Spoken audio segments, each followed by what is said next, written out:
the big mistake I see a lot of people make is they think that step one is a pitch, right? And this used to work, I don't know, maybe 5, 6 years ago. I'm sure like at huge volume, it still works as well. But unless you have like a huge addressable market and you can send out millions of emails, I tend to find that this approach, you know, the response rates are quite low. Mm. And so the process that I kind of recommend instead, and it sort of ties in here, is our very first goal on any email sequence should actually be more about getting the person to engage back with us. And so there's a few reasons why I say them. Number one is let's just call them the mail algorithms, like to see interaction. And so if the mail programs like Gmail and that kind of stuff are seeing that you're sending out thousands of emails and not many of them are getting responses, then it's going to take that as an indicator that it and potentially sending you into the spam mailbox. So one of the best to counteract that is sending out an email that encourages some form of response and engagement to start with, that just gets the conversation started, before you go to the so then at the next stage, I would say there's kind of two options. There's qualify and value. And then the last stage, if you think of the email sequences in this kind of context, then we want to first get the person to kind of respond and engage. We send them something to potentially qualify or give them some value in order to get kind of further interaction. Now, oftentimes there will be a little bit of in here as well. And then potentially the final pitch comes in the third email. Okay, okay. Is that sort of making sense so far? It is. It is. Yeah. So there's a few different ways to do this. Particularly, it can be a little bit of trial and error to start with, to that engages the person without being misleading, right? So like Exactly. Right. as an example, like with you targeting real estate agents, like something that I know would get a really high engagement rate would be like, if I don't know, like segmented your data is in terms of who you're targeting, but say you could say something, Charles, um, saw you have active list, I don't know, ABC suburb, right? Right. So something like that will get really good engagement back, right? Because the agents are going to see that, and then they're going to be like potential buyer, and so there's a good chance they're going to respond. Now, like I say, there's kind of a fine line, right? Because we don't want to send something that's like completely misleading, so that then when we send this next message, they are like really annoyed and they're right. Right. So it can take a little bit of testing to get the balance right between something like this that they respond to versus something that, like, we don't want to say like, hey, I'm a buyer in blah blah blah suburb and I'm looking for a property, because then obviously like A, will respond, they're going to be really annoyed. Right. Something like this that that is not misleading but like gets them to engage back with us. That's what I've seen work really well. And so then the importance is really this follow-up piece. Like if let's say we have active listings in ABC suburb, what's the value we're going to offer them? Like if they come back and say, yes, I do, chances are they're going to say something like, yes, I do. Are you an active buyer or something like that? Then, in here, we want to provide some value back to them. So it's like, hey, I'm not wasting your time, but this is why, like, your answer to what I want to send you next. Okay, so say just using this for a second, I'm just gonna kind of throw some ideas out here. We can always like work together on refining this later, but I'll just throw some ideas out No to you. problem. So, like in here, you've got your pitch around like, yeah, gain more. I want to work with you, book calls. Now, in this case, like, would this person have been a real estate agent? Is it worth kind of focusing this example on real estate agents, or is it better to swap No it problem. to Go ahead. coaches? Let's say a real estate agent came back to you and said, "Yes, I currently have listings available in the suburb. How can I help?" What, if you were on a sales call with that person, like, what's the first thing that you would, I guess, ask them to start uncovering whether there's something you can actually do to help them? Okay, so I saw that you have active listings, right? So the first thing that I would actually ask, because they always want more listings, Hmm. is the sources, right? How are they currently getting these listings? Hmm. Do they have oh, basically, let me just leave it at that. Usually that's the question that I ask. Okay. Where are they getting these listings? And then I can assess where the gap is. Yeah. Because most of them, let's say I'm offering, advertising and so forth. Most of them, they sit down and wait for referrals or just send out flyers and door knocking and, stuff like that. Yeah. So actually, let's do that. So let's talk about the pain they're experiencing right now. Door knocking, Oh, flyers, anything else? they hate cold calling. Hmm. Cold calling. Yep. With the expired listings, it's what would I say? Too many persons are using the same listings. I don't even know how to put that in a short sentence. Hmm. Okay, so something around expired listings. Visitors are using the expired listings, the same expired listings. Too Okay. much competition, right? Too much competition for expired listings.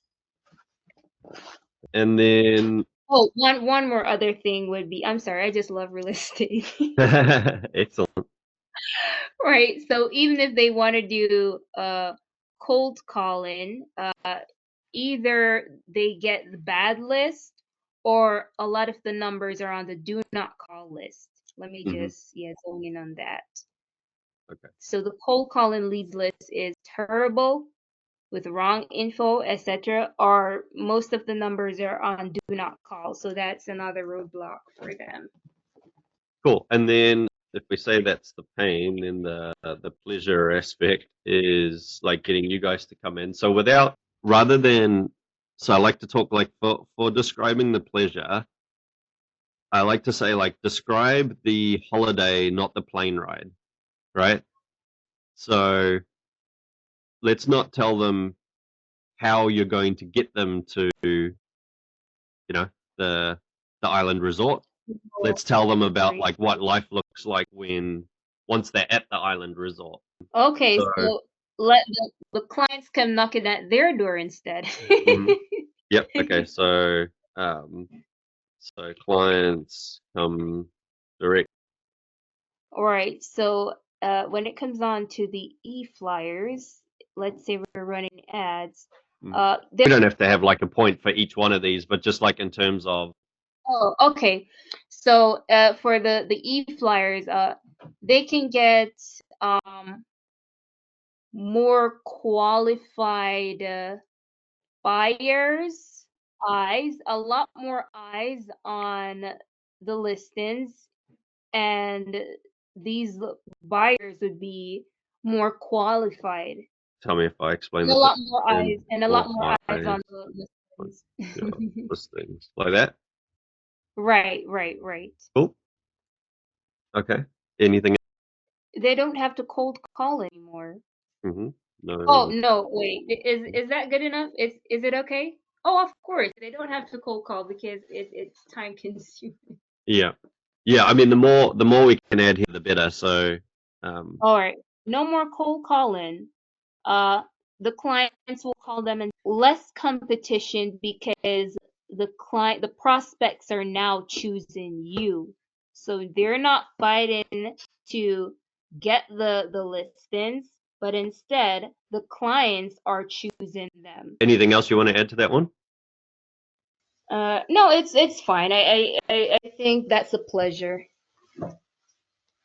Perfect. Okay. Awesome. So now there's different people have got different kind of schools of thought on this. I can tell you what I've seen work the best. And so what I would do in an example like this is I would try and lead with some value, much like, you said over here in terms of, building authority. If we Right. can, Oh, if we making can, sense, making sense. yeah, if we can build some authority here, then by the time you go to pitch, it's not just this like random cold email, like who is this person, why are they messaging me? I'm annoyed because they kind of hooked me with an interesting first line and I thought I had a buyer on the hook and now they're not, like so Right. so in here we want to give value and that could be in the form of like a checklist, uh, a playbook, uh, Really? Hold guide. on, Charles. Yeah. So this can really work for cold email because I was thinking about it and I'm like, no. I guess because I don't really see persons doing it, Mhm. I thought no, it wouldn't really make any sense. Yeah.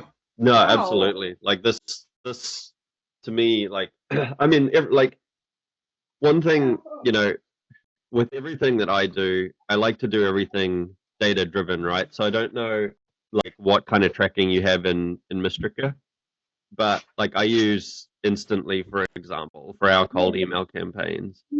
And Mm-hmm. on there I can see analytics of like how does this message compare against this message? And I can do different split tests, right? So Oh, I guess like, what I would say is either like create a separate campaign following this right, strategy and then keep your existing, like I'm not saying turn your existing one off. I think there's a few things we can tweak on your existing one, which we'll touch in a minute. right. But Makes sense. I run these agree. two side by side and just gather the data, like which one gets a higher response rate, which one gets a higher booking rate. And even at the different stages, right? It might be like, hey, we get really good engagement here, and then things are dropping off here a little bit. Right. So maybe Yes, what we I'm need to do is split test good. this one with a couple of different messages again and see, you know, until we refine like till we have the perfect engage message, the perfect qualify message, the perfect pitch, Right. to maximize the rate. And so yeah, so in this stage, I would reference back to like whatever. So let's just say, for example, we did use something like this. Saw you have active listings in ABC suburb, and they respond and say yes. Then we can kind of lead with value and say something like, okay, awesome. I've put together this playbook of how to, stop having to door knock, stop having to send flyers, and instead come directly to you, um, have more qualified buyers on your listings. In fact, I would actually do this the other way around. So this kind of going back to this structure, the hook in this case. Let me copy this here for a minute. So your hook is going to be the thing that we want to enter. It's pleasure without pain is what we want to say here. So in your case, Ah, I get it. yeah. Yeah, I know that framework. Yeah. So what we want to do with the interrupt is like Brilliant. whichever one of these is like you would know better than me, but let's just say, for example, like qualified, you know, my playbook that shows you how to get more qualified via eyes on your listings without, and then whichever one of these is the most painful, without hours of cold calls, for example, right? Mm-hmm. Um, Right. so that's your initial like interrupting. and then we want to make a kind of bold promise Mm-hmm. to engage them. So that in your case, like it's most likely going to be, I imagine, something to do with their time, right? Because agents are so time poor. I know, right? Yeah, so it might be something like, and I walk you through how to do this in less than 10 minutes a day, right? Like that might not be accurate, but I'm just kind of giving you an example of the Right. type of bold claim that we want to make to start engaging them. Could, In, for example, like engage, because you're in real estate, yeah. for engage, um, for the promise, could it be like, if you do this, you can use that time to attend more listing appointments instead? Because once they're getting more qualified buyer eyes, or hold on, Hmm. qualified buyer eyes on your listed. Oh, they would get more, what do you call it? House showings. Hmm. Right. So if you do this, I promise you that you'll use this time to do more, house Yeah. showings. Spend more time showing Or houses what? and less time on boring admin tasks, something like that, right? Yeah, cool. Uh, yeah, cool. I mean, we can always refine this further, but you get the It's framework anyway. fine. Right. Right. It's Now, fine. in this case, so the how, um, we're going to actually skip that for this email because Hmm. this is going to be offer. Um, so your first offer in this step is going to be completely free. Um, would you be opposed to me firing it across? Right. So that's Right. your offer in this. Now, the cool thing that I've seen is because we've got them to engage here, and then we've Right. created a relevant response to what the topic was, there's a good chance, like, Right. even if they're not interested, they're probably going to reply to this message and just say, I'm not interested, right? Like, Right. which once again is actually good for your email quality score because the Right. email systems are seeing again that you're um, that Getting engaged. yeah that you're getting engagement exactly. Um, but there's going to be a percentage of those people that are going to come along and say, "Sure, fire it across," or or something to that effect. Hmm. Um, and really, if we refine this, split test a few messages, you're going to get to the point where like this becomes such a no-brainer that everybody that makes it through to this step is just like, yeah, send it across. They're like, what have I got to lose?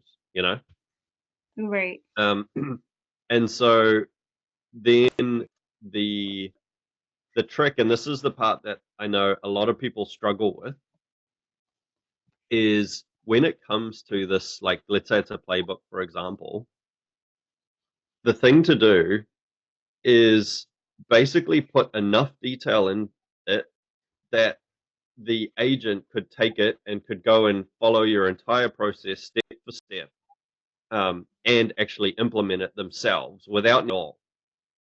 And the reason I say people struggle with it is because like a lot of times they're like, oh, but I'm giving away like all my secrets and all my secret sauce and Right. like all that kind of stuff. It's like I don't want to give away all my secrets.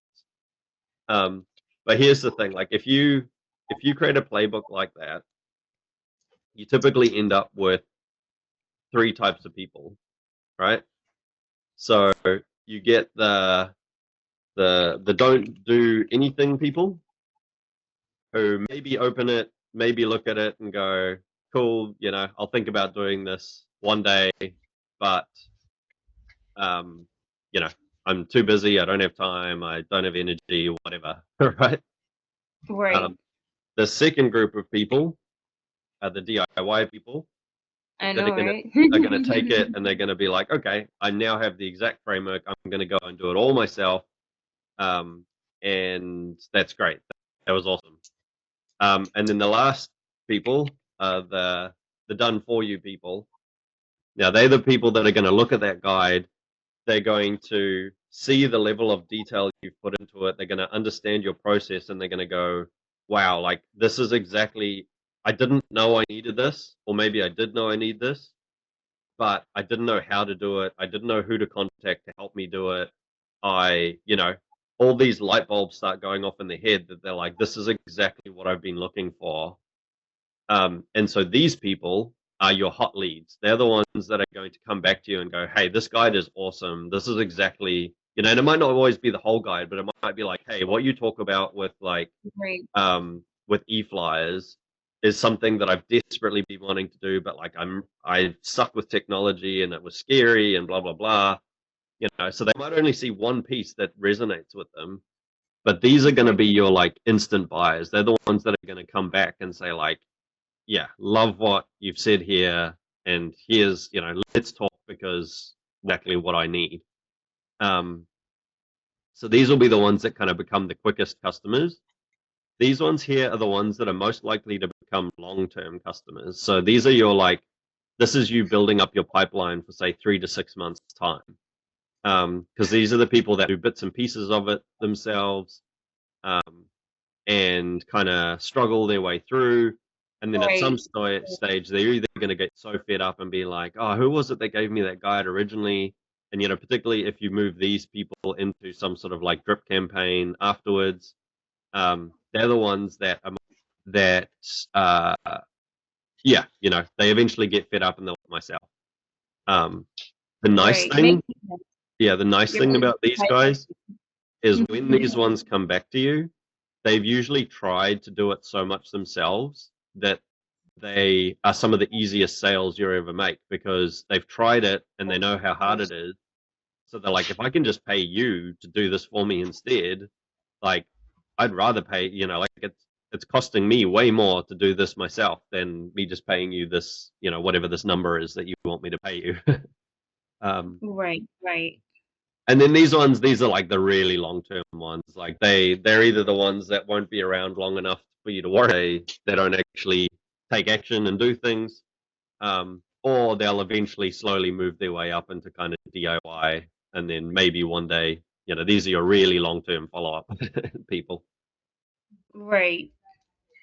Makes sense. So we're not only aiming for persons who are ready to buy now, but we're also building the pipeline for more potential prospects, which would Exactly. make it easier to Exactly. close because you gave them something of value. Yep. 100%. Okay. So, I understand like the concept, but I did not know how to like apply this to, cold email or mm, just how to set it up. I just didn't know, to be honest. I was yeah, just trying something as a beginner. You see everybody doing something and you're yeah, like, okay, you guess that's what you need to do. You don't want to try to invent yep, anything new in yeah, it, right? exactly, exactly. So in terms of kind of the next steps of these ones are the ones you want to try and get to book a call with you. So when it gets to the pitch Mhm. stage, like if they review the guide and they're sounding really interested, they're the ones that you're most likely going to get on to book a call. Um, Right. these ones that come back and say, hey, this is great, I'm going to start working on it. These are the ones you ideally want to move into, like encourage to move into a drip campaign. So if you can, so in terms of the pitch to them, the pitch to Mm-hmm. them would be something like, hey, if you got value from that, like I send out other tips and tricks in my, weekly newsletter or whatever, you know, would it be would love to have you on in my community or something like that, right? Get agreement from Oh, them and then right. cool, move them Funnel into them your, in your community, right? yeah. And then the don't do anything ones, these are the ones that really usually I just kind of leave them.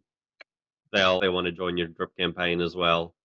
Um, but they're the these two are the ones where most of your business is going to come from. These are the ones that might show up in a year's time, sort of thing. Oh, okay.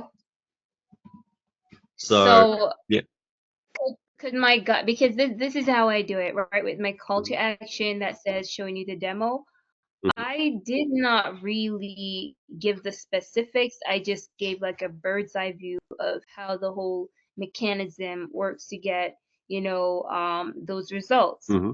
Because I'm saying I'm just focusing on persons who are ready to buy now. I'm not thinking about, let them see exactly how it works step by step and probably try it for the DIY persons. I was just thinking about the ready to buy persons right now. Yeah, And I think if I recreated the demo that actually shows how to do it like step by step, because that's how my guide would come in the format of a video, just because I yep, can track the analytics to see how much of it they watch. totally. If I did that, and then at the bottom of the video I have a calendar for them to book, and Yep. then I have a CTA that says, hey, here is the resource. So the DIY would click the CTA to get the resource, but then the persons who want to buy now, they would book, because I'm like, okay, my CTA also has a calendar. I don't know what else to do with it. Yep. What 100%. else should I do with it? Yeah. Yeah. So I guess No, that's a love it. different. Great approach for sure. And yeah, I'm all for video as well. I think video is the way to go as much as you can. If you're open to that, then yeah, definitely. Only one comment I would have about videos is where possible, instead of say having like one long video, if there were like 10 different things, for example, that you wanted to Right. cover, then break them up into smaller, like 5-10 minute videos. That's Um, what I need to do. yeah, and you can always like in the CTA section of the video, there might be multiple CTAs, right? It might be like, hey, here's the next video in the sequence. If you want to now learn how to do, I've just told you how to avoid door knocking. Like now, let's talk about e-flyers, and here's the next video. Or if you want to jump on a call and talk through the strategy, then here's my Calendly link to, to book in with me. So that Brilliant. yeah, that way you've got like there's quite a few reasons why we do it that way. One, like if a lot of people, if they jump in the first thing, they're gonna just like leave straight away, not realizing that they could get value in the first 5 minutes of it, right? Um, Right. but if it's a 5 minute video, they're like, oh, okay, well, I'll sit and watch the first 5 minutes, and then they get value, and they're like, oh, okay, well, hang on, like, oh, what's next? It's like, okay, I'll watch another 5 minute video, and they might sit there and watch an hour worth of videos in 5 minute chunks, right? Right, right, right. But That's yeah, brilliant. It actually makes sense. yeah, It makes sense. cool. So that's what I need to do, because I have a 10-minute demo. Hmm. And what I need to do is to break it up to create, for example, 3 6 minute, because I think 6 minutes can cover the Hmm. mechanism for each of the three parts that I try to clunk in one, Hmm. just to give a broad overview. I have one CTA for the resource, and I'll have the calendar at the bottom Yep. for persons who want to book right now. I also need to install my Facebook pixel in that videos in case Oh I yeah, need to after a while. yeah. So I get the whole ecosystem that you're trying to create right here. Hmm. The only the what I was really fearful about is I just don't know which parts of the offer would jump out at them more, because one, I can find I position it to say, hey, let's find some hidden revenue in your schedule that you can capitalize on. That's Hmm. basically all of the stuff that you're doing that they don't need to do. Sometimes Hmm. they can't see it, but if I do the assessment, I can say, hey, now you have an extra 7 or 10 hours, because sometimes they want to take on more one-on-one consultations and they don't have the time to do that, Mm. right? So Yeah. that's like you hit a revenue. And the next one is more booked calls, Hmm. right? From their pre-call sales funnel persons, missed leads, and so forth. And Yeah. also the part where they're saving time. But I think to say, oh, we can save you more time and so forth, um, I don't know. Somehow I just feel as if it's not attractive enough, so I just stash it in there. Mm. Mm. Yeah, no, I agree. Like nowadays, everybody pitches that they're going to save you time or save you money. Right, And right. so, This is what the rich people do. They believe in it, but sometimes they're not at that seven-figure level as yet, and yeah, they don't see the point of it. And I'm just targeting like the 1 to 20 employee type of companies. I know that most of them, they're small, even though they're profitable. Some of them are, you would say they're small. Yeah. So they don't care about the save time. They just want money, money, money, money, money. Yeah. Not that, hey, you're doing some stuff that you don't need to do, and you need to save some of that time to reinvest it in going on more sales calls, Yeah. going on podcasts, or staying closer to the task that just converts to revenue. Yeah. Right. So 100%. it's really hard to sell them that. So that's why I kind of stashed it in there. Yeah. Yeah. So what I would say to that is, because at the end of the day, like all businesses, we either save people time, save people money, or make people money somehow, right? Like those are really, Right. you know, those are kind of the three things that businesses do for each other, right? If Right. you're not going to do one of these three things, then you probably don't have a lot of value to offer. I know, Um, right? so, everybody knows that you're going to do one of these three things for them, but what makes it more powerful is instead of saying save time, this is where getting niche specific makes a huge difference. And you've done that in Right. here already, right? So instead of talking about saving time, once again, sell the destination, not the journey, right? Oh, So all so right. More instead of time like, for more sales calls. yeah, exactly. So um, you know, I guess the thing is like, are they sitting there thinking like, oh, I would really love more time for sales calls, or are they thinking like, I'd love to be spending more time on location doing listings, or like whatever. Right. I don't have the answer. You would know better than I do, but Right. Right. so what is the result of saving time that they really want? And yeah, so if that is like, more time for sales calls, then cool. Then describe it that way instead of saying saving time. Same with like Right. saving That's money. boring. Instead of like saving money, it's like, okay, well, why are they, what's the, like, okay, great, I save money. That's nice. Like, what, do I have more money in my bank account? Or like, like um, what's the holiday at the end of the journey of saving money? Is it, more money Reinvest that money into marketing is or spent something. I on don't know. family? Yeah, more money to invest in marketing, Right. yeah, whatever it may be. And then, yeah, make more money. Same again. It's not necessarily about just making money. Is it, to afford to hire more staff, or is Right. it, build a new pool you've Right. always wanted? You know what I mean? Like, uh, the result, the kind of root cause of what's going to lead to that result. Um, Right. so yeah. So on that note, like, because I know we've only got kind of a few more minutes left, I did just want to. So I think like the language. So like eventually was one thing that stood out to me. Adding the word eventually here just in to me like creates doubt. So when I read the word eventually, I'm like, okay, well, yeah, maybe one day it'll pay for itself. Like I don't I don't think Very having yeah, I don't think having the word eventually here like creates any value for you. I would just say a service that can pay for itself. Um, right. and then the eventually piece is it's like at the medication ads where they're like, you know, doesn't work for this, may contain this, don't take it pregnant, blah blah blah blah. It's like the little footnote at the end. It's like, yeah, it It's can pay for terrible. itself. And that's the thing that you can explain on the call, right? Like when you talk to them and they say like, well, how does this pay for itself? You can say, okay, well, here's all the ways it can pay for itself. Right. But you don't Um, need the word eventually in here.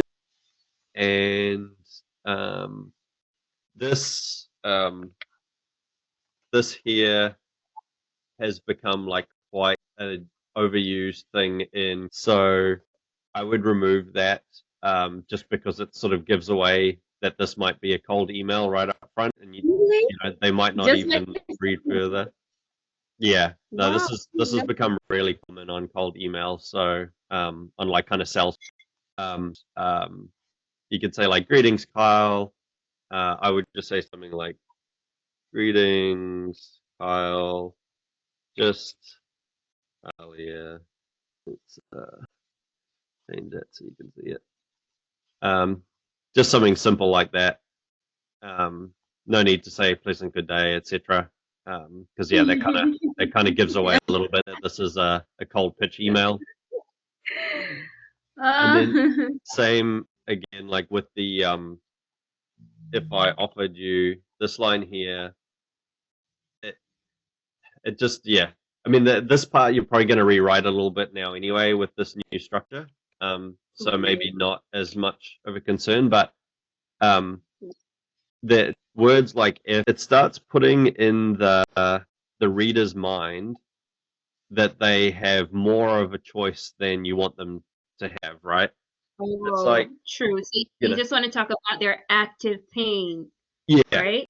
Or yeah, something they exactly. have going on right now, Yeah, and then it, link the offer to it to sell the benefit. I get what you're saying. yeah, totally. So we just want to use like more assertive, like, Right. so, like in this one, like in this value one, instead of saying like, if I shared a guide with you that blah, blah, blah, it's, you would say something like, I have a proven guide that XYZs, you know, Right. are you opposed to having, um, Yeah, like you you know, mentioned at the top that you yeah, created. Right. yeah. Right. And then, yeah, that was kind of the last bit of feedback I had is once again, just a slight wording thing, but, um, this bit here, like, it just jumps out to me. Like, if you look at it in isolation like that, you're putting in the person's mind the words terrible idea. And um, so it's like, oh, hang on a minute, is this a terrible idea? Like, um, and so, yeah, like let's not kind of subconsciously give them those thoughts. Let's, Right. like say, the reason I like using the term like, are you opposed? Is by default, people want to say no, right? So Mm-hmm. if I say to you like, "Do you want my e-guide?" The human natural response is no, right? And Right. so, but if I say, "Are you opposed to having my e-guide?" and your default answer is no, then it's like, well, no, and then they have to think about it, and they're like, well, hang on, am I opposed? No, no, I'm not opposed. Oh, okay, cool. So yes, I want it. Right. So like makes them think a little bit more about it. It's not just like we don't just let them have that gut reaction. And so yeah, so then you'll get, yes, sometimes you'll get people that come back and say, yes, I am opposed. But most people are going to say, no, I'm not opposed, fire it over or something like that, right? Um, Right. so yeah, hopefully that was helpful. Very extremely helpful. Like I said, I know how, marketing and funnel and so forth works, but when it comes down to applying it to cold email and structuring it for it, that's where I was clueless.